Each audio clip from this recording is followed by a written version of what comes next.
Let me paint the picture for you. You come up with a brilliant idea. It comes directly out of a complaint from a client.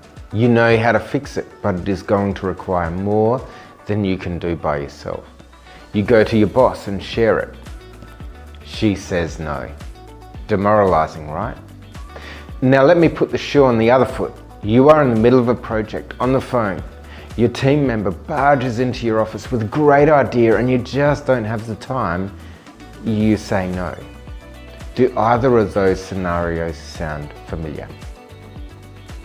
Kotter's fifth principle for change is to enable action by removing barriers. The leaders in this scenario were creating barriers. Where do you think those types of barriers lead? Yep, you're already thinking this through. A demoralised team member, lack of productivity, and if it happens repeatedly, team members will stop trying to innovate. The innovation wheels stop turning completely. Now let's take a step back, because you as a leader know that there is often good reason for saying no. And you would be right. Elad Scherf and his colleagues write an excellent article in the Harvard Business Review which point out that many organizations are simply set up so that team leaders are not empowered to change. See, if I as a team leader am required to go through a significant process of approvals and meetings to change something, is it really going to be worth my while? I barely have the headspace for my own projects. The more hurdles I must jump, the less inclined I am to empower my team to change as well. And secondly, company reviews, KPIs and targets are all set up to keep us focused on short-term success. So where is the space for change and thus possible failure? Where is the space in our organizations to dream, to innovate and to change? How can you change when your team leader can't change and our organizational structure doesn't encourage it? How do you, as the key decision maker, encourage change when you feel the pressure to keep the bottom line positive? If you are a business leader, you need to understand that if you don't change, your organization will cease to exist. If we don't encourage innovation and failure, our talent will leave. Change, failure and mistakes, because we are innovating, are actually the things that are going to keep our bottom line positive. If that causes a bit of anxiety, contact me and we can work on it together.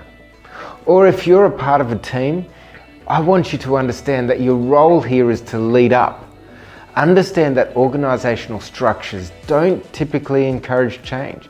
So don't blame your team leader. Flick this podcast to them. Print the HBR article I'm referring to. Help them to understand the need for change without the blame game. When we start taking the no's personally and start blaming our leaders, we are on the road to our exit. In some situations that might be necessary, but I encourage you first to try to work things out. It is better for everyone. And let me change direction here. Leaders and managers are not the only barrier to change. A person may need upskilling. They may need extra resource or help for a project. And when we as team leaders can provide these things, you are not only making the work possible, you are communicating that your team member is valuable. You are encouraging them to reach above their station. You are leading a person in a way so that when they lead, they will be a remover of barriers too. Steve Jobs grew one of the largest companies in the world, and he said this: "It doesn't make sense to hire smart people and tell them what to do. We hire smart people so they can tell us what to do." If you want your team to act smart, treat them like they are smart. If this podcast hits home, call me. If you are a team leader, I offer executive one-on-one coaching packages that could help you over the next 10 months to create a strategy to get to where you want to go.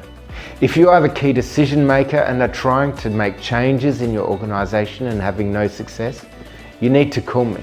You understand your product, I understand people, and I can help you to navigate your greatest asset, your people, so that your organization can become more innovative, productive, and agile.